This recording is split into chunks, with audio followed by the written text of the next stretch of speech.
Bem-vindos à aula 6 de Planejamento Estratégico. A bibliografia de referência hoje é de 4 artigos, além do capítulo do Mintzberg, da Safari da Estratégia, do capítulo 6, que a gente vai analisar a escola cognitiva, formulação de estratégia como processo mental. Além desse capítulo, nós vamos estar trabalhando também o artigo de Maciel, os padrões estruturados de cognição e práticas estratégicas, um levantamento em organizações religiosas, do periódico Organização e Sociedade, o artigo de Nobre, Tobias e Walker, a teoria da cognição organizacional, princípios e conceitos, na revista FACS, da FUMEC, o artigo de Pereira, Lobler e Simoneto, análise dos modelos de tomada de decisão sob o enfoque cognitivo, revista de administração da UFSM, e por fim o artigo de Varela, Barbosa e Farias, abordagem cognitiva para a gestão do planejamento estratégico nas organizações, da revista Perspectiva em Gestão e Conhecimento. Bom, como a nossa literatura já traz em avanço, o tema da nossa aula de hoje é a escola cognitiva. Tá? A escola cognitiva, quando a gente está falando de escola cognitiva, eu gosto de resumir ela da seguinte forma. Uma organização é tão boa quanto boa for a decisão que está por trás da rotina e do direcionamento estratégico de uma organização. Então, quando a gente está falando da cognição, a gente está falando da nossa capacidade de conhecer o ambiente, de levantar informações, de processar cognitivamente essas informações e a partir daí você derivar uma decisão que pode ser uma decisão relacionada ao direcionamento estratégico da empresa, uma decisão a aumentar um determinado departamento, reduzir outro, uma decisão de mudar a estrutura de um processo, de uma rotina organizacional, uma decisão voltada à aquisição de nova tecnologia, à aquisição de novas metodologias, de comprar uma consultoria, por exemplo. Todas essas decisões dizem respeito ao desempenho da organização, vão reverberar lá no desempenho da organização. Por isso que a qualidade da formação da decisão ou o processo decisório, ele é tão importante e é isso que é analisado na escola cognitiva. Então, o ganho, de fato, trazido pela escola cognitiva é desvendar como pensam esses estrategistas no momento da tomada de decisão. Quais são as lógicas, quais são os modelos mentais, quais são as referências que eles utilizam para a tomada de decisão, garantindo assim que as organizações alcancem resultados razoáveis. Tá? A incógnita que essa escola visa responder, então, é quais elementos são levados em consideração em cada um dos trade-offs que a organização vai tomar. Então, quando a gente tem um trade-off na organização, o que é um trade-off? Trade-off é uma escolha trágica, diz respeito ao fato de que para você estar assistindo essa aula nesse exato momento, você está deixando de fazer outras coisas, você está deixando de estar com a sua família, você está deixando de dar atenção para o seu pet em casa, para o seu cachorro, para o seu gato, você pode estar deixando de jantar com a sua família, de estar com o seu namorado ou sua namorada. Por quê? Porque você acredita que para essa decisão, estar aqui assistindo a aula, você tem um ganho e você tem uma perda. O trade-off, ou seja, a escolha do que você vai abrir mão, para o que você vai obter, vale a pena para você? Então, quais são os elementos que você leva em consideração para tomar a decisão de estar aqui assistindo essa aula hoje? E esse tipo de exemplo que eu estou dando para vocês, ele é transposto para todas as situações da organização. Qual é o momento de comprar mais? Qual é o momento de vender mais? Qual é o momento de investir mais? O que levar em consideração em relação a cada uma dessas decisões? Quais são os elementos que vão compor a estrutura da decisão no momento de solucionar um trade-off?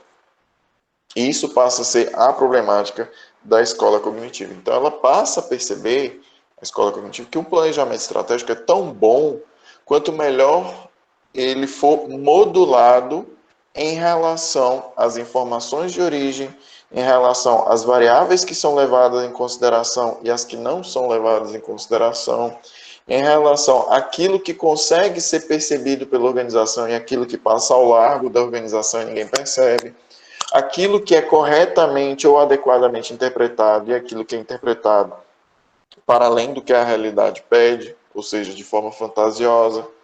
Então, aqui a gente analisa essa objetivação da realidade ou a sua capacidade de, a partir de conhecer o real, de conhecer o mundo dos fenômenos como ele se apresenta, você extrair daí, né, reduzindo a variáveis, reduzindo a um modelo que você consegue manipular, né? A partir do momento que você reduz esse modelo de decisão, você começa então a operar, a tomar decisões que levam a um resultado positivo. Então a gente tem duas perspectivas cognitivas. A primeira perspectiva cognitiva trata a cognição de uma forma mais objetiva, a segunda de forma mais subjetiva. O que é então que a gente analisa quando a gente está falando de cognição? Primeiro, a nossa capacidade de objetivar a realidade. O que é objetivar a realidade? É a capacidade de entender o mundo dos fatos da forma abstrata como ele se apresenta para a gente e reduzir isso a variáveis quantificáveis, para que a gente tenha uma noção mais ou menos da dimensão do problema, do tamanho do problema, da quantidade de unidades envolvidas no problema, dos percentuais envolvidos no problema, para que a gente tenha uma noção, uma dimensão de fato do que é o problema e qual é a extensão dele. Mas a gente também analisa a subjetividade do indivíduo. A gente também analisa a sua capacidade de extrair boas interpretações do mundo, a sua capacidade de extrair boas informações, a sua capacidade de estar atento às informações, não perder informações, tá? Então, a partir desses elementos subjetivos, a gente extrai a capacidade do indivíduo de interpretar aquela realidade que se apresenta para ele e daí extrair boas informações. Então, por um lado, a gente estuda o quanto que a gente consegue aprender do real a partir de ferramentas de tecnologias, de objetividade, mas a gente também estuda o perfil do sujeito, a sua história de vida, os seus valores, as suas crenças, a sua formação, o seu estudo, e como que isso influencia no momento de compreender aquela realidade que se apresenta para uma tomada de decisão. Então, com isso, a gente busca entender o que a gente vai chamar de capacidade de racionalização do sujeito, a capacidade dele de racionalizar o que aparece como um desafio, né? Como um desafio no cotidiano. Então, a gente tem, a partir dessa dimensão da racionalização da realidade para a tomada de decisão, a gente teve alguns modelos teóricos que começaram a explorar esse campo e criar hipóteses e criar ideias a respeito desse tipo de situação, né? Que a gente vê o real e a gente precisa pensar, refletir sobre esse real, conhecer, compreender esse real para a tomada de decisão. Então a gente tem 4 principais vertentes teóricas que se apresentam para a gente em relação ao processo decisório. O primeiro deles é o da racionalidade limitada. O da racionalidade limitada pensa da seguinte forma, que nós somos seres racionais. Então ela se filia à vertente dos economistas neoclássicos, que entendem que o ser humano está sempre nas relações de trade-off, ele faz isso com tudo. Ele tenta maximizar tudo. E o que é maximizar? Maximizar é sempre reduzir os custos, os gastos, e maximizar as receitas e as entradas, ou seja, maximizar o ganho, minimizar a perda. E os economistas neoclássicos, utilitaristas, eles sempre vão pensar que o cálculo da decisão é feito em função da utilidade da decisão, que é basicamente essa relação de custo-benefício. Então, um exemplo, colar ou não na prova. Você tem a opção de colar e você tem a opção de não colar. Você tem a cola, vamos supor que você tem a cola. Então, vamos aí para o espaço de decisão. Vale a pena colar? E aí você vai, então, levantar algumas informações para maximizar o seu valor. Primeiro, o que eu ganho se eu colar? Se eu colar, eu reduzo o gasto de tempo que eu vou ter de estudo. Então, eu posso usar o meu tempo para outras coisas. Então, esse gasto reduzido de tempo é um esforço mínimo que eu faço. Então, colando, eu tenho menos esforço. E o ganho que eu quero é a nota. Se o ganho que você quer, se a utilidade que você quer é a nota, então colar pode ser uma estratégia interessante. Colar pode ser uma estratégia interessante, mas você tem que considerar outras variáveis. O professor é um professor vigilante? É um professor mais linha dura? Existe uma possibilidade de você ser pego? O que vai acontecer se você for pego? Entende? Então isso prejudica a sua nota. No final, o trade-off vale a pena ou não vale? Entende? Então você está sempre tentando maximizar o que você quer. Agora, se a utilidade que você quer é aprendizagem, colar é interessante. Se a aprendizagem é a utilidade que você está buscando, não necessariamente a cola vai te atender. E por isso que é uma decisão que não vale a pena. Então, na racionalidade limitada, você sempre está trabalhando com o ideal de maximização de custo-benefício. Você faz isso em relação aos seus laços familiares, laços afetivos, laços profissionais, laços de estudo. Você está sempre tentando maximizar as relações, o mínimo de esforço, o máximo de retorno. Ok? Já na racionalidade limitada, proposta principalmente por Herbert Simon, a gente passa do seguinte pressuposto, de que não tem como a gente maximizar a decisão nenhuma. Por quê? Porque nós não temos o conhecimento total das variáveis. A gente não conhece todas as variáveis. Sempre existem variáveis desconhecidas, variáveis incidentes, variáveis novas, variáveis não percebidas. Pela ausência da nossa capacidade de prever todas as variáveis, surge um novo desafio. Não tomar as decisões maximizadas. Desculpa, gente. Não tomar as decisões maximizadas, mas tomar as decisões que atendem os objetivos. Então, olha que coisa interessante. O Herbert Simon, ele não fala que você tem que tomar a melhor das decisões. Ele fala que você tem que ter uma decisão razoável o suficiente para garantir que essa decisão atenda os objetivos que você propõe. Então, a gente não está falando de decisão maximizada, mas de decisão razoável, de uma decisão que atende os pré-requisitos. E essas decisões, elas tendem a ser programadas, ou seja, a partir do momento que você toma decisões, elas tendem a ser repetidas, tendem a ser absorvidas, elas tendem a se tornar uma rotina, ou seja, elas se tornam parte de uma programação cotidiana que vai te ajudar a alcançar o objetivo desejado. Então, o Herbert Simon ele vai trabalhar muito com a ideia de programação decisória, que é a ideia de você, uma vez que você toma a decisão para uma situação que se apresenta para você, você tende a repetir essa decisão várias vezes, porque ela tende a dar certo, e essa decisão vai te ajudar a alcançar os objetivos. Então, você não tem a obrigação de conhecer tudo, você tem a obrigação de conhecer o suficiente para alcançar o objetivo, programando as suas decisões para um resultado adequado. Tá bom? Então ele vai trabalhar com a ideia de rotinização decisória, que é quando você programa as decisões e vai repetindo as decisões de uma forma coerente, buscando um determinado resultado. Já o incrementalismo, né, baseado nos estudos de Lindblom, ele parte do seguinte pressuposto, que a decisão ela sempre está sendo melhorada. Tá? Então você parte de uma racionalidade limitada, mas você tende ao infinito. Por quê? Por causa dessa perspectiva de melhoria contínua da decisão. Você sempre está em um processo contínuo de aprendizagem, sempre está absorvendo novos conhecimentos. Então a decisão com o tempo, com a aprendizagem, com a experiência, com a melhoria, ela tende a ficar mais refinada. Então ela tende à otimização conforme cresce na curva de experiência. Tá bom? Então aqui de um lado a gente tem a racionalização completa, ilimitada. De outro lado, a gente tem a racionalidade limitada pelos objetivos, pela capacidade do sujeito e pela programação decisória. E o incrementalismo, que parte da ideia de uma decisão que é estritamente relacionada às condições iniciais e tende à maximização pelo incrementalismo da melhoria contínua.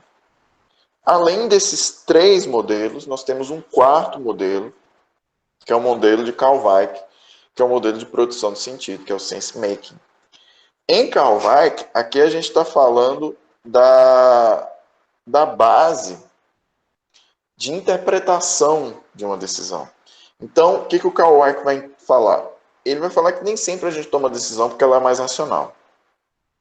Às vezes a gente vai tomar a decisão porque a gente interpretou a decisão de uma forma diferente. Então, a gente muitas vezes toma decisões achando que a gente está tomando a melhor decisão possível, a mais racional de todas. Mas lá na frente, em algum determinado momento, a nossa interpretação sobre o fenômeno muda, porque a gente descobre uma coisa nova. Porque a gente entendeu uma coisa que antes a gente não entendia. E isso faz mudar a nossa interpretação sobre a decisão, mudando a decisão que antes a gente tinha. Então, quando a gente está falando de sense making, quando a gente está falando de produção de sentido, a gente está falando da capacidade do indivíduo subjetivar as informações que ele tem, gerando interpretações, e a partir dessas interpretações é que ele vai tomar decisão.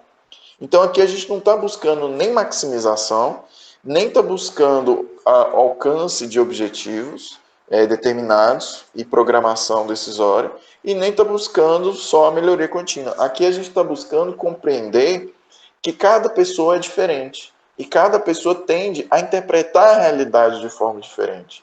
E pelo fato de que cada um interpreta a realidade de forma diferente, cada um tem um modelo de julgamento distinto. E isso vai fazer com que a mesma situação, para pessoas diferentes, levem a decisões diferentes. Então a gente tem que entender a realidade como complexa, de que uma mesma situação pode levar a várias decisões distintas. Ok? Basicamente, a decisão ela não é um fruto só de grande volume de informações, porque a escola do design e a escola do planejamento e a do posicionamento, que são as 3 primeiras, né, que a gente viu mais prescritivas, elas são escolas que valorizam muito a questão do ambiente externo e do volume de informações que você tem para a tomada de decisão. E a decisão, ela não é só uma questão de grande volume de informações. Até porque um grande volume de informações reduz a gente na nossa capacidade de operacionalizar esses conceitos.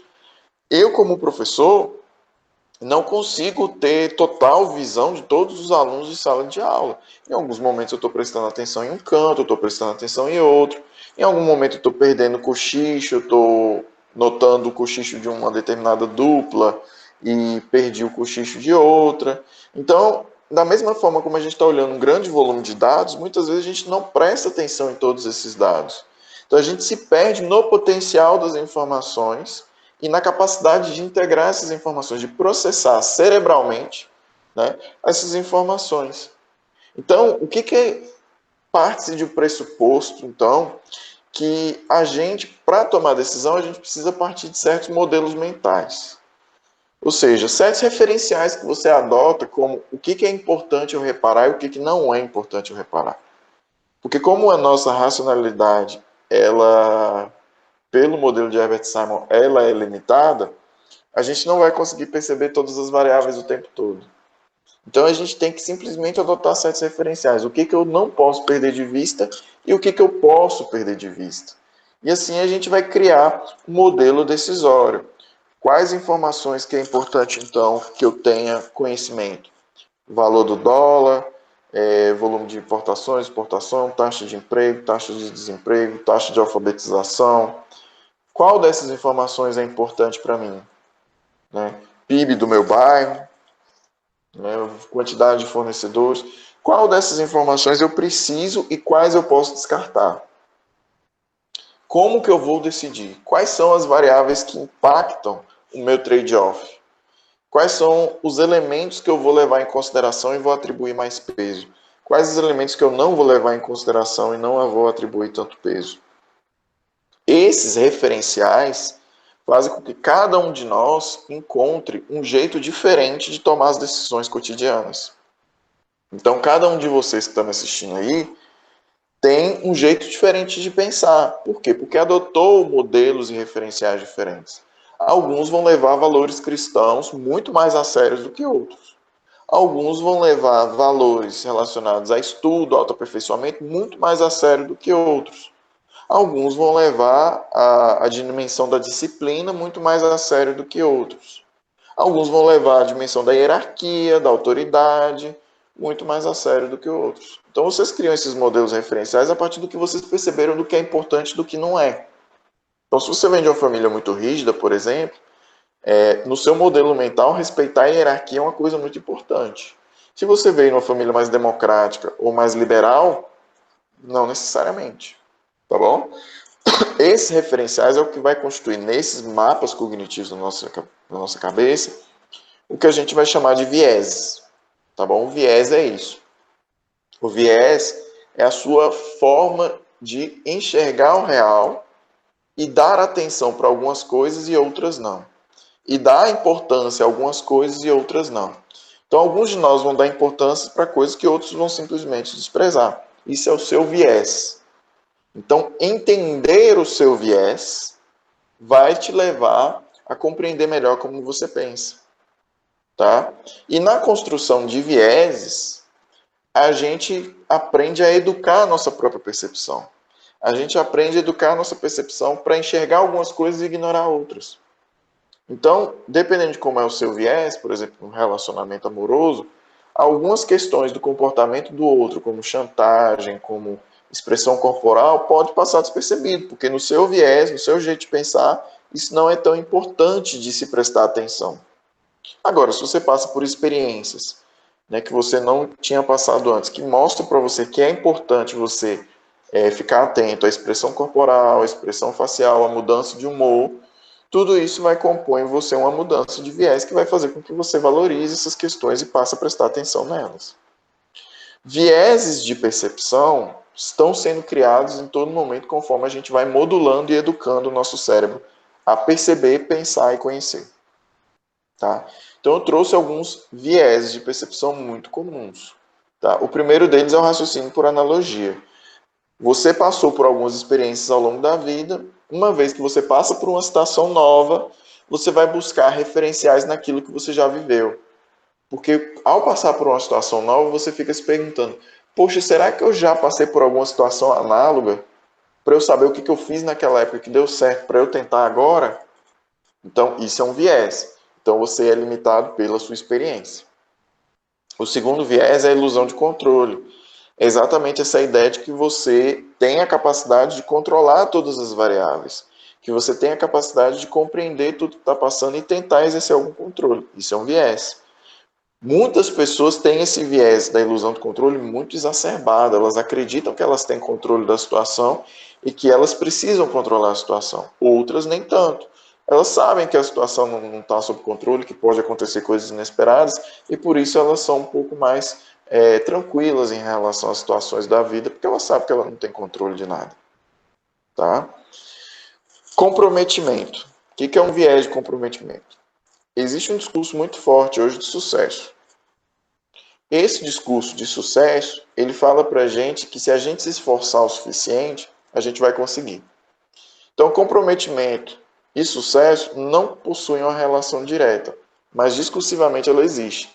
Então, se você, por exemplo, odeia administração estratégica e todo semestre você tira uma nota ruim, o que é colocado em você é que você não tentou o suficiente. Então, quanto mais você fracassa, mais você investe naquilo, até dar certo. Entende? Então, esse é um viés de comprometimento. Alguns têm mais forte, então, conforme dá errado, vão se comprometer mais, e outros não. Então, quando começa a dar errado, desiste logo de uma vez, porque não é isso que eu quero e pronto, acabou. Entende? Então, isso é um viés. Outro viés, o cálculo de resultado único. O que é isso? Quando você tem uma situação muito complexa e muito difícil, você tenta objetivar reduzindo ao mínimo de variáveis que você precisa para tomar uma decisão. Então, cálculo de resultado único, vamos pegar uma realidade complexa, que é um exemplo que eu gosto de dar em sala de aula. Você tem o capitalismo, o socialismo e o comunismo. 3 modelos diferentes de sociedade. Tá? Capitalismo, comunismo e socialismo. É complexo a sociedade como um todo. Pense em formas alternativas. Para pensar formas alternativas é difícil, porque você precisa entender quais as variáveis que você precisa manusear. Então, quando a gente se depara com situações complexas como essa, a gente tende a tornar elas mais objetivas, a gente tende a tornar elas mais operacionalizáveis, mais manipuláveis, e a gente faz isso tentando reduzi-la a algumas variáveis que a gente consegue, então, gerenciar. Basicamente é isso que a economia faz. Ela tenta objetivar a complexidade das trocas, das relações do sujeito, comportamento do sujeito. A própria economia é uma tentativa, enquanto ciência, a economia é uma tentativa de compreender a realidade, tornando-a operacionalizável a partir das relações entre os sujeitos e da economia das trocas, da produção, da distribuição de bens dentro de uma sociedade. Ok? Então, esses são vieses de percepção. Então, uma das construções fundamentais do processo cognitivo, então, como eu tinha comentado com vocês lá no Herbert Simon, é essa questão da decisão programada. Por que a gente, então, raciocina por analogia? Por que a gente toma decisão programada? Porque a gente está o tempo todo buscando o trade-off do conforto. Toda decisão que se apresenta para a gente é uma situação de dor. Toda vez que você precisa passar por uma situação que você nunca passou antes, vai doer. Toda vez que você precisa decidir uma coisa que você nunca decidiu antes, vai doer pensar sobre isso. Então, o Herbert Simon teorizou pensando o seguinte: nós estamos o tempo todo buscando reduzir o nosso sofrimento e maximizar o nosso ganho. Olha aí a ideia do trade-off, a ideia aí da racionalização. Então, uma vez que a gente está buscando isso, a gente vai aprender com as nossas decisões. E o que isso quer dizer? Uma vez que você encarou um problema X, e aí você pensou na decisão, e a decisão deu certo, a tendência é que todas as vezes que você passar por uma situação parecida com X, você vai tomar decisões parecidas com aquela vez que você tomou a decisão e deu certo. Por quê? Para entrar no caráter da rotinização. Rotinização é uma busca constante pela zona de conforto coerente que nos leva ao resultado desejado. Ok? Então, uma vez que a gente tende a decidir, a gente tende a permanecer, que é a criação do hábito, da rotina. Então, a gente cria hábito, rotina e tende a seguir esse hábito, rotina, buscando atender os nossos objetivos. E a gente não só permanece na decisão, como a gente cria uma zona de conforto. E isso faz com que a gente tenha uma tendência a rejeitar outras decisões, a rejeitar uma mudança comportamental. Então, dentro do processo decisório, nós temos uma tendência contínua de resistir à mudança da decisão, a mudança de hábito, a mudança de rotina. Por quê? Porque uma vez que a gente programa, fica mais fácil repetir, fica mais fácil replicar, fica mais fácil reproduzir. O trade-off é menor, a quantidade de análise de informações é menor e fica mais fácil tocar a vida. Então, essas resistências, elas existem dentro da organização. Então, dependendo do modelo mental que a organização obtém, a partir do modelo mental que um gestor implementa na organização, esse modelo mental tende a perdurar. E ao perdurar, a própria organização, as pessoas que aprenderam a trabalhar dentro desse modelo mental, tendem a resistir a outros modelos mentais, tendem a entrar em conflito, né, em função da rotinização já estabelecidas. Tá? Então a gente tem aqui duas categorias que aparecem para a gente: as decisões programadas, que são aquelas que constituem a rotinização, e as decisões não programadas, que são aquelas que são situações novas, que a gente nunca tomou uma decisão a respeito do assunto. Então, a decisão não programada é aquela que vai demandar estudo, análise, conhecimento, demora para ser tomada essa decisão. E a decisão programada é cotidiana, é aquela que a gente já está acostumado a tomar, que a gente já repete todos os dias. Então, na medida que a gente estabelece as nossas decisões, a gente estabelece o nosso estilo, a nosso viés, a nossa forma de pensar e o nosso estilo cognitivo. Aqui eu trouxe para vocês alguns estilos cognitivos, né? Em relação a fonte de energia, fonte de informação, confiança na tomada da decisão e método de tomada de decisão, tá bom? Então, sobre a energia, né, a fonte de energia para a tomada de decisão, a gente tem estilos introvertidos e extrovertidos. Em relação à fonte das informações, você pode derivar essas informações da sua sensação, do que você sente, do que é interessante você enxergar ou da sua intuição, que é a sua capacidade de enxergar padrões. Aí é uma coisa mais racional. A intuição é algo racional. Ok? Em relação à confiança na análise, você pode derivar a sua confiança do pensamento ou do sentimento. E, por fim, o método da tomada de decisão pode se dar pelo julgamento ou pela percepção. Pela percepção é aquilo que você interpreta da realidade. Pelo julgamento é aquilo que você planejou, aquilo que você estruturou. É algo mais racionalizado, mais estruturado. Você não precisa ser puro A ou B. Você pode ser tons de A com tons de B. Então você pode transitar e verificar qual que é o seu próprio estilo cognitivo dentro desse processo. Ok? A estrutura de um processo cognitivo, normalmente, ele segue algumas etapas, que é a etapa de atenção às informações, codificação das informações, armazenagem das informações, e aí a gente chega na decisão. A atenção é o filtro daquilo que a gente aprendeu a enxergar e aquilo que a gente vai tentar absorver do ambiente. Então, tem coisas que a gente vai absorver, tem coisas que a gente não vai absorver. Então, é a seleção das informações que a gente vai processar e o descarte daquelas que a gente não vai processar. Já a codificação é, de posse dessas informações, quais são os significados que eu atribuo, quais são os sentidos que eu dou a essas informações, quais são as interpretações que eu vou dar a essas informações, o que eu posso extrair daqui. Então, a codificação é a sua capacidade de reflexão a respeito do assunto. Já a armazenagem e recuperação é o ato de absorção mesmo, de aprender. E com essa aprendizagem, você se torna capaz de operacionalizar esses conceitos, essa aprendizagem. Então, a partir do que eu aprendi, eu posso inferir que. Então, até a codificação, a gente está absorvendo. A partir da armazenagem e recuperação, agora a gente operacionaliza esses conceitos. Ora, se isso é X, então, nesse outro caso aqui, é Y, porque tem essa e essa diferença em função daquilo que eu aprendi no caso de X. Já a decisão é exatamente esse momento da consagração dessa aprendizagem quando a gente é contraposto a uma situação real de dificuldade em que a gente tem que tomar uma decisão. Ok? Então a decisão é a aplicação.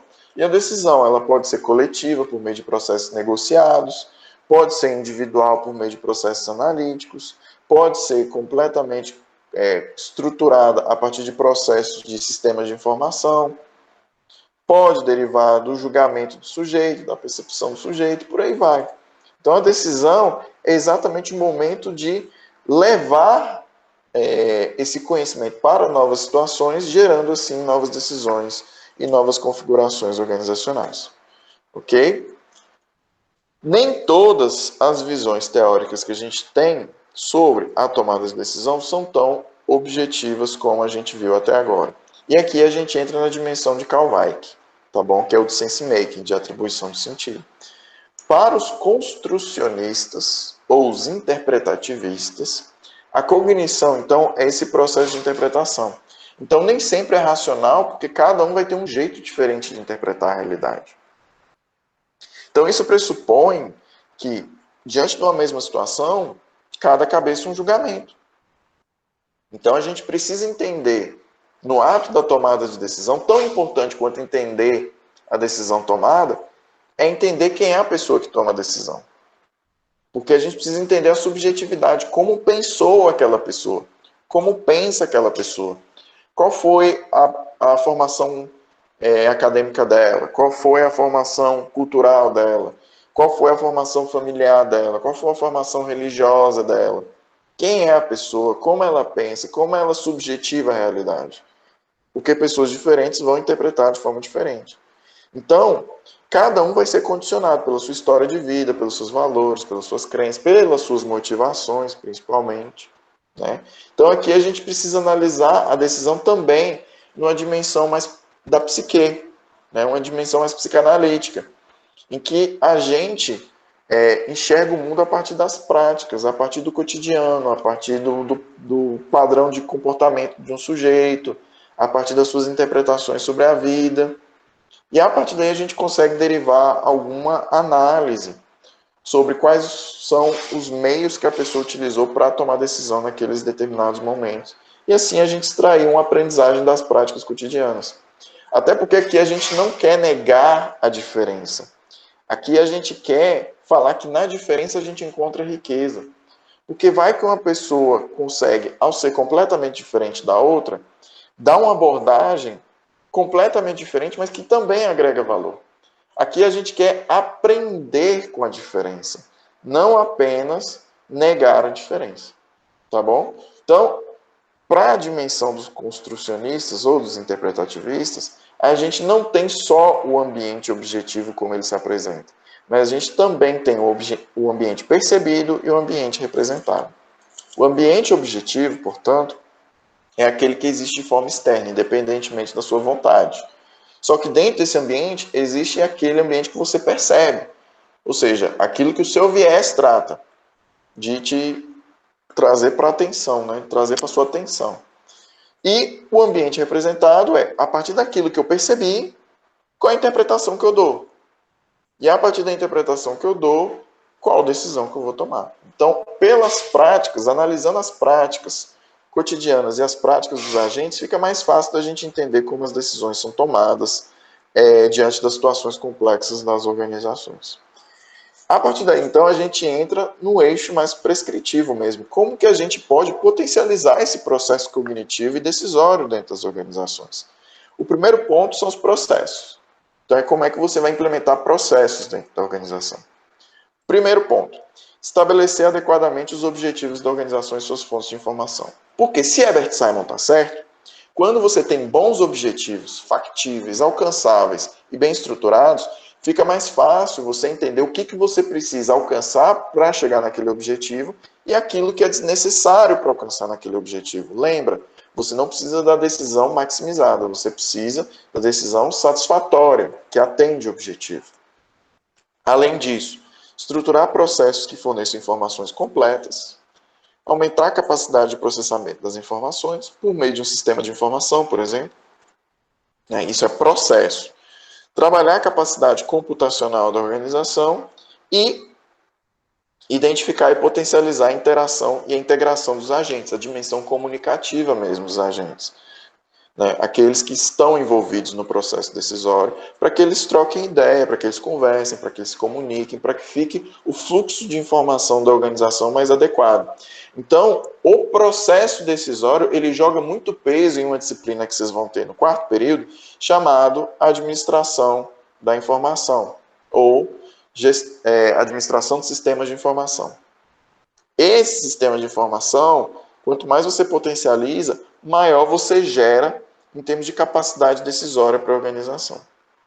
Além desses processos, existe outro processo, que é o de absorver comportamentos de aprendizagem de outras estruturas decisórias que você vê que está dando certo, que é o que a gente chama de cópia de comportamento, que é o isomorfismo.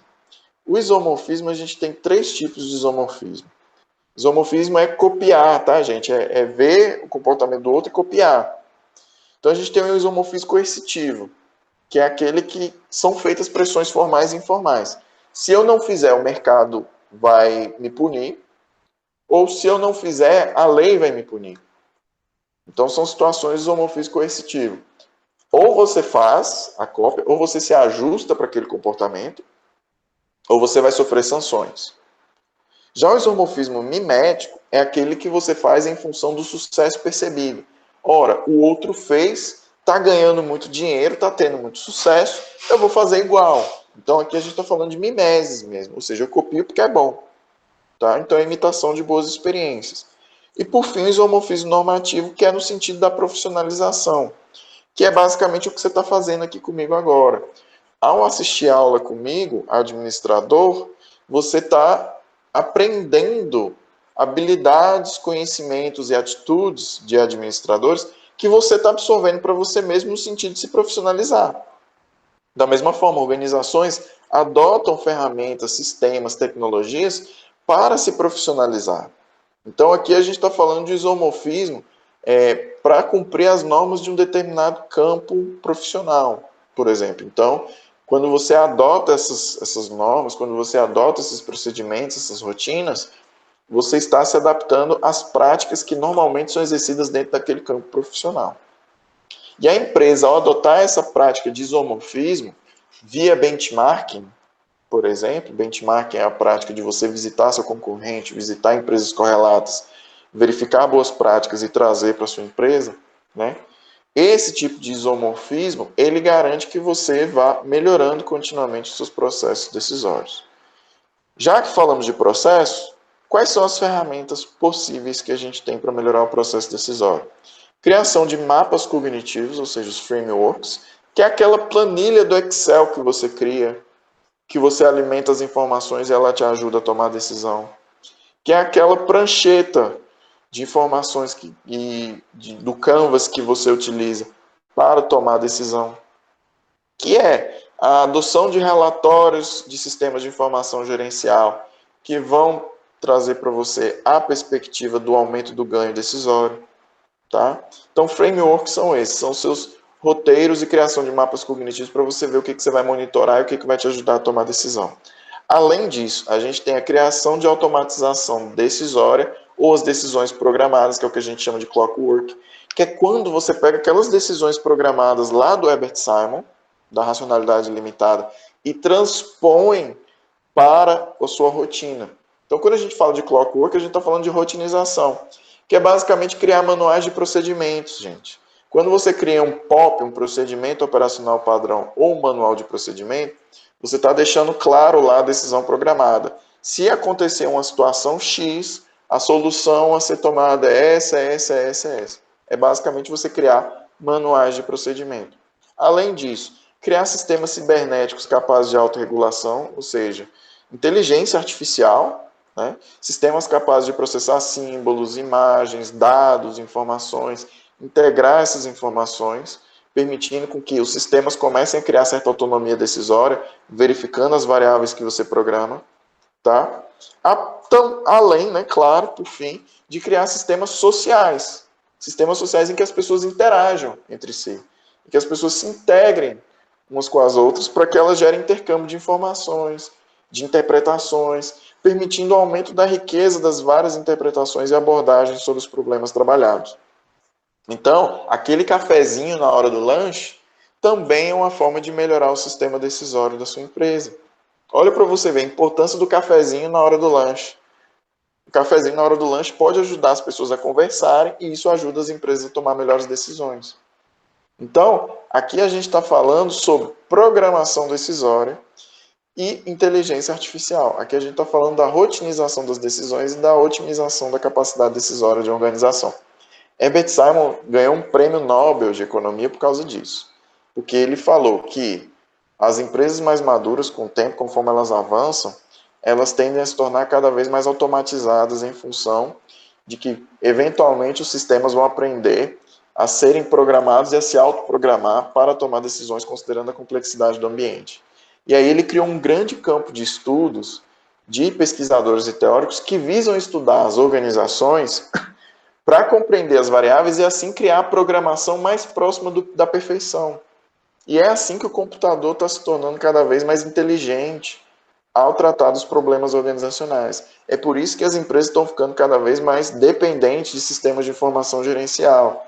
É por isso que as empresas estão cada vez mais recorrendo a tecnologias de automatização das decisões e das rotinas administrativas.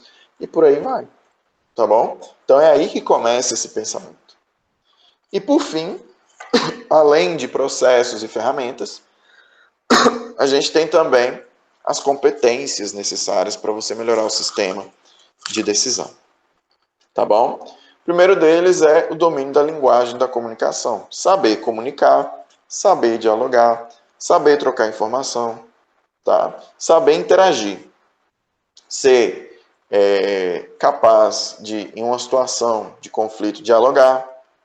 Ser capaz de negociar. Ser capaz de impor decisões quando é o momento. Ser capaz de ouvir e acatar decisões. Tá? Então, domínio de linguagem e comunicação é uma habilidade interpessoal, é uma competência relacionada à atitude do sujeito. Okay? Então, diz respeito a comportamento. Então, diz respeito a comportamento e habilidade de comunicação. Além disso, compreensão de fenômenos, né? Uma competência importante e diz respeito aos conhecimentos, à cultura, a estudar. Quanto mais você estuda, maior a sua capacidade de compreender os fenômenos. dar uma leitura crítica para os fenômenos, porque você aprendeu mais. Além disso, saber selecionar, buscar, organizar, interpretar dados, e aí metodologias de análise de dados, estatística, análises qualitativas, saber fazer análises de redes, análises hemenêuticas, análises conjunturais, todas essas análises, né, estatísticas descritivas, inferenciais, tudo isso vai te ajudar ao como tomar a decisão. Tá? Então a gente tem dois tipos de conhecimento, que aí são importantes. Um relacionado a um conteúdo teórico, a um conteúdo crítico, e outro considerado um conteúdo instrumental, um conteúdo relacionado à própria metodologia de como você vai fazer a sua análise. Tá? Não é só gerar gráfico de pizza, não é só gerar gráfico de barra, é você também saber extrair informações dos dados. Ok? E além disso, saber relacionar essas informações e interpretá-las sob diferentes perspectivas e recorrer principalmente ao conhecimento desenvolvido em pesquisas e na ciência, né? Ou seja, não se afastar da academia. E aí um conselho que eu sempre gosto de dar, porque é uma coisa que eu sempre pensei para mim. Nunca se afaste da academia. Porque na academia aqui a gente sempre está descobrindo coisas novas, rediscutindo coisas antigas, reinterpretando aquilo que a gente já sabia, questionando as nossas certezas. Então, quanto mais perto da academia, a academia que eu falo aqui é a nossa universidade, mais inteligente você fica. Quanto mais você se distancia, com o tempo você perde essa habilidade de pensar, de conhecer, de questionar. Porque o exercício dessa academia científica é, da mesma forma que você exercita seu corpo numa academia de ginástica, numa academia científica é você exercitar a sua capacidade crítica, a sua capacidade cognitiva, a sua capacidade de conhecimento. Estudar é um ato doloroso porque você está fazendo aquilo pela primeira vez. Tanto é que, a partir do momento que você for estudar a matéria pela segunda, terceira, quarta vez, não vai ser tão difícil para você como foi da primeira. Por quê? Exatamente pelo processo de rotinização, de programação do cérebro para conhecer mais sobre aquele assunto. Ok? Então, estruturando o seu cérebro, a sua cognição, é a sua melhor arma para a tomada da melhor decisão quando a gente estiver em um contexto organizacional. Ok? Então, são essas as considerações relacionadas à escola cognitiva. Então, eu agradeço e abro para dúvidas.